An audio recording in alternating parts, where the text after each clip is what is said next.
In 44 BC, the most powerful man in Rome walked into the Senate.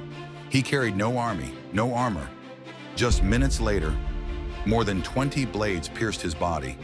The men who killed him believed they were saving the Roman Republic, but they had no idea. The death of Julius Caesar would change history forever. This is the story of ambition, power, war, betrayal, and the man who made all of Rome kneel before him.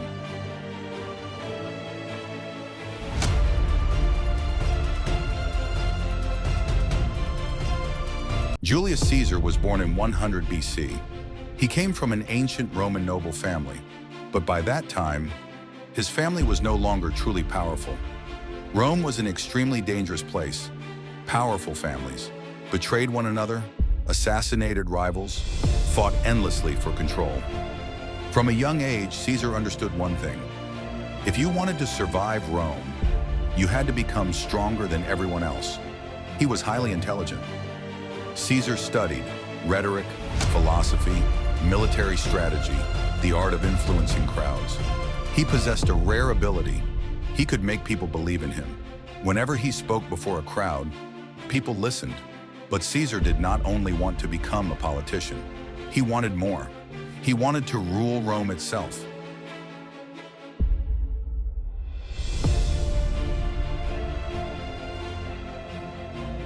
To rise to power in Rome, a man needed money, armies, and loyal followers. Caesar understood this perfectly. He built his reputation by helping the poor, organizing massive public games, and presenting gladiators, massive public games, presenting himself as the protector of ordinary citizens. The people quickly began to love him, but the Roman elite hated Caesar because they saw the enormous ambition inside him. Eventually, Caesar formed an alliance with two of the most powerful men in Rome, Pompey, the famous General Crassus, the richest man in Rome. Together, they formed the first triumvirate. Through this alliance, Caesar gained the one thing he needed most, an army.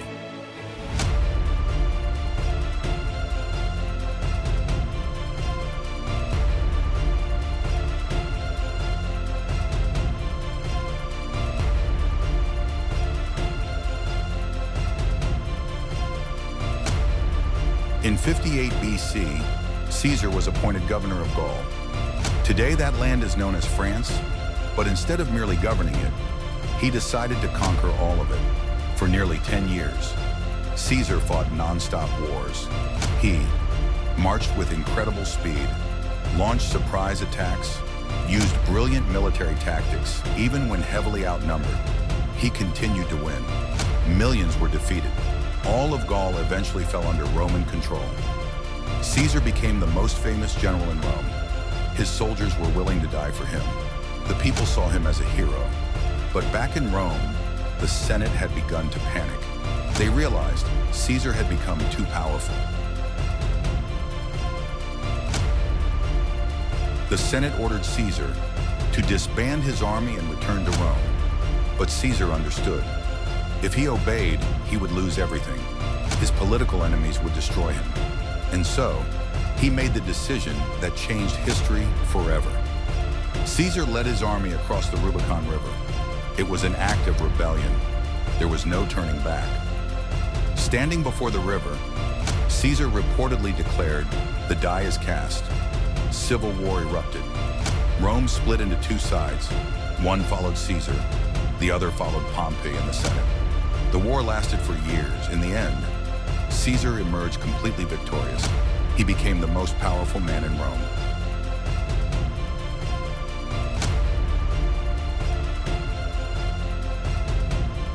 After his victory, Caesar was nearly king in all but name. He reformed laws, the economy, the calendar, the structure of government. The people loved him more than ever. But the Roman elite grew terrified. Rome had always hated kings. Many believed if Caesar continued ruling, the Republic would die forever. To some, Caesar was no longer a hero. He had become a threat. And soon, a group of senators secretly planned his assassination. Among them was Brutus, a man Caesar deeply trusted. On March 15th, 44 BC, Caesar entered the Senate. He had no idea. Death was waiting inside. As the meeting began, a senator approached him. Then suddenly, the first blade struck. Within seconds, dozens of senators attacked Caesar. He tried to resist. Blood covered the marble floor. And then, Caesar saw Brutus, the man he trusted most. In that moment, he stopped fighting. According to legend, Caesar whispered, "Et tu, Brute?" And moments later, he collapsed beneath the statue of Pompey. The most powerful man in Rome was dead.